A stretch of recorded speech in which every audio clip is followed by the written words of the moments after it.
Hello friends, എല്ലാവർക്കും കറിച്ചട്ടിലേക്ക് സ്വാഗതം. ഇന്ന് നമ്മൾ നല്ലൊരു അടിപൊളി പക്കോടയാണ് ചെയ്യുന്നത്. നല്ല സിമ്പിളായിട്ട് അധികം മസാല ഒന്നുമില്ലാതെ ഈസി ആയിട്ട് ചെയ്യാൻ പറ്റുന്ന ഒരു പക്കോട. അപ്പോൾ ആദ്യമായിട്ട് കുറച്ച് മുളപ്പിച്ച പയറാണിത്. ഇത് നമുക്കൊരു ജാറിലേക്ക് ഇടാം. ഒരു കപ്പോളം ഉണ്ട്. ഇത് ജാറിലേക്ക് ഇട്ടിട്ട് അതുപോലെ തന്നെ നമുക്ക് മുളപ്പിച്ച ചെറുപയറും കൂടെ വേണം. ഇത് ഏകദേശം ഒരു കപ്പോളം ഉണ്ട്. ഇതും കൂടെ ജാറിലേക്ക് ചേർക്കുവാണ്.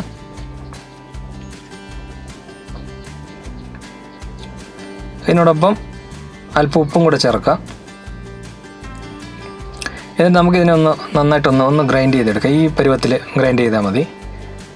എന്നിട്ട് നമുക്കൊരു ബൗളിലേക്ക് ഇതിനെ മാറ്റാം. ഇത് വളരെ ആരോഗ്യത്തിന് നല്ലതാണ്, മുളപ്പിച്ച പയർ ചെറുപയറൊക്കെ. അപ്പം അടിപൊളിയായിരിക്കും. സിമ്പിൾ സാധനം, അധികം മസാലകളൊന്നുമില്ല, സിമ്പിളായിട്ട് ചെയ്യുന്നതാണ്. ഇനി ഇതിലേക്ക് കുറച്ച് കടലമാവ് ചേർക്കുക, കുറച്ച് അരിപ്പൊടി, കുറച്ച് വെളുത്തുള്ളി, കറിവേപ്പില, അതുപോലെ തന്നെ പച്ചമുളക് ചെറുതായിട്ട് അരിഞ്ഞത്, അതും കൂടെ ചേർക്കാം. എന്നിട്ട് സവാള ചെറുതായിട്ട് അരിഞ്ഞത് അതും കൂടെ ചേർക്കാം.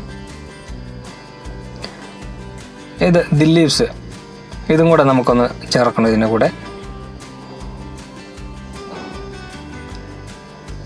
മല്ലിയില ചെറുതായിട്ട് അരിഞ്ഞത്, ഇതും കൂടെ ചേർക്കുക.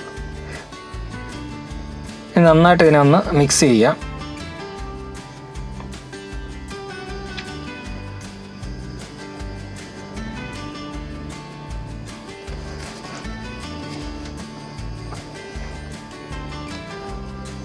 കടലമാവ് കുറച്ച് കുറവാണ്, അതുകൊണ്ട് കുറച്ചും കൂടെ ചേർക്കുവാണ്.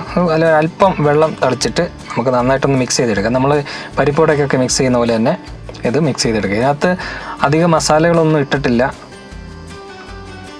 അപ്പം സിമ്പിളായിട്ട് എരിവ് വേണ്ടവർക്ക് കുറച്ച് പച്ചമുളകൊക്കെ അധികം ചേർക്കാം. ഇനി നമുക്ക് എണ്ണ ചൂടാകാൻ വെക്കണം. എണ്ണ നല്ല ചൂടായതിന് ശേഷം ചെറുതായിട്ട് ഇതുപോലെ എണ്ണയിലേക്ക് വിട്ടുകൊണ്ട് വരണം.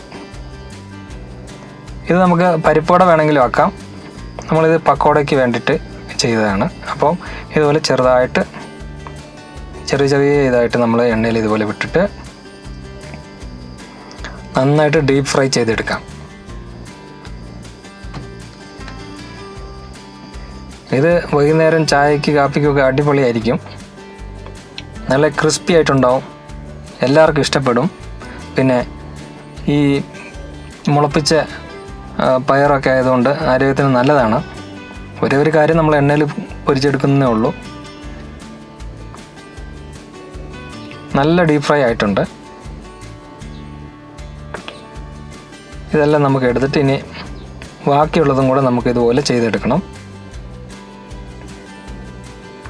വളരെ പെട്ടെന്ന് ചെയ്യാവുന്നതാണ്.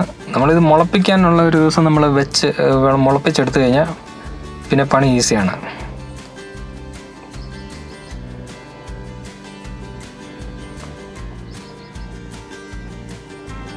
നല്ല ക്രിസ്പി ആയിട്ട് അടിപൊളിയായിട്ട് വരും. നമുക്ക് ബാക്കിയുള്ളതും കൂടെ ഇതുപോലെ റെഡിയാക്കി എടുക്കുക.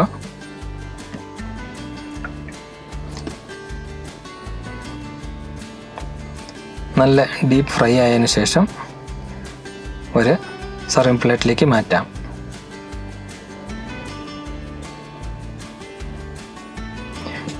നേരത്തെ പറഞ്ഞ പോലെ എരിവ് വേണ്ടവർക്ക് പച്ചമുളകോ അല്ലെങ്കിൽ കുരുമുളക് പൊടിയും കൂടെ ചേർക്കാം. ഇപ്പോൾ ആയിട്ടുണ്ട്. നമുക്ക് കുറച്ച് ചാറ്റ് മസാലയും കൂടെ ചേർത്ത് കഴിച്ചാൽ അടിപൊളിയായിരിക്കും. അപ്പോൾ ഫ്രണ്ട്സ്, ഈ ചെറിയ വീഡിയോ ഇഷ്ടപ്പെട്ടാൽ ലൈക്ക് ചെയ്യുക, ഷെയർ ചെയ്യുക, കമൻറ്റ് ചെയ്യുക. അപ്പോൾ ഇനി അടുത്ത വീഡിയോയിൽ കാണുന്നവരെ എല്ലാവർക്കും ബൈ ബൈ.